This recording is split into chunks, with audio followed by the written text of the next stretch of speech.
एक समय सुखदेव जी परीक्षित महाराज को सुना रहा है कि एक समय एक विवाद खड़ा हुआ कि ब्रह्मा विष्णु और महेश्वर के अंदर कौन श्रेष्ठ है। सरस्वती नदी के तट पर ऋषि मुनियों ने यज्ञ कर रहे थे।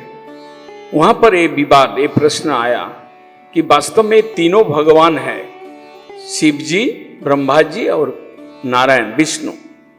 ये तीनों में से कौन श्रेष्ठ है, इसको भी जानना चाहिए हमें। इसलिए सुखदेव जी परीक्षित महाराज को कहते हैं कि ये प्रश्न उठा और सब ऋषियों ने, मुनियों ने, देवताओं ने भृगु के ऊपर ये जुम्मा दिया कि तुम इसको जुक्ति के साथ परीक्षा करके तुम इसका निर्जास निकाल कर ले आओ कि कौन श्रेष्ठ है। भृगु बड़ा खुशी से निकल पड़े। ये तो बहुत अच्छा काम है, आसान काम है। उन्होंने पहले शिव जी के पास गए और शिव जी और भृगु जी भाई भाई है, तो शिव जी देखकर, अरे भृगु भाई बहुत दिन बाद आया, आलिंगन करने गए तो भृगु पीछे हटने लगे। अरे तुम भाई, तुम्हारा शरीर में क्या चीज लगा हुआ है, देखो तुम पवित्र होके तब मेरे को आलिंगन करो। तो शिव जी एकदम क्रोधित हो गया। अरे तुम इतना बड़े हो गए तो हमारा शरीर में पवित्रता नहीं है, अपवित्र। एकदम त्रिशूल लेके उसको भृगु को मारने के लिए उद्यत हुए। भृगु दौड़कर भाग गए कि शिव जी का परीक्षा हो गया है। फिर वहां ब्रह्मा जी के पास गए। ब्रह्मा जी उनका पिता है, उनके पास जाकर ऐसे खड़े रह गए। पिताजी को प्रणाम करना चाहिए, सम्मान करना चाहिए, ऐसे अपना सीना को ऊंचा करके खड़ा रह गया। तो ब्रह्मा जी बोला, अरे ये लड़का कैसा है, इतना दिन बाद आया, प्रणाम नहीं करता, ये अहंकारी हो गया। तो ब्रह्मा जी एकदम क्रोधित होकर उसको गाली देकर भगाया। तो भृगु का परीक्षा हो गया।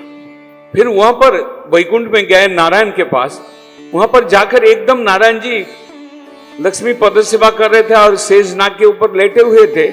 एकदम जाके पैर से नारायण का वक्षदेश में एकदम लात मार दिया, कड़ा डोज। तो नारायण ऐसे ही उठकर खड़े हो गया और बोलने लगा, अरे भृगु जी तुम ब्राह्मण हो, बड़ा अच्छा किया, तुम पैर जो मेरा सीना में लगा दिया, लेकिन तुम्हारा पैर में कोई चोट तो नहीं लगा। देखो मेरा शरीर जो सीना में जो हड्डी है उससे कोई चोट तो नहीं पहुंचा। बैठाया, उसको प्यार किया, बोला कि भृगु बोला कि मैं कुछ काम के लिए आया था, मेरा समय हो गया, मैं चलता हूं। परीक्षा हो गया, वो चला। और फिर सरस्वती नदी के तट पर गए कि आप लोग विचार कीजिए, 3 आदमी के पास गया था और ये 3 घटना, इससे आप लोग विचार कर लीजिए कौन बड़े हैं।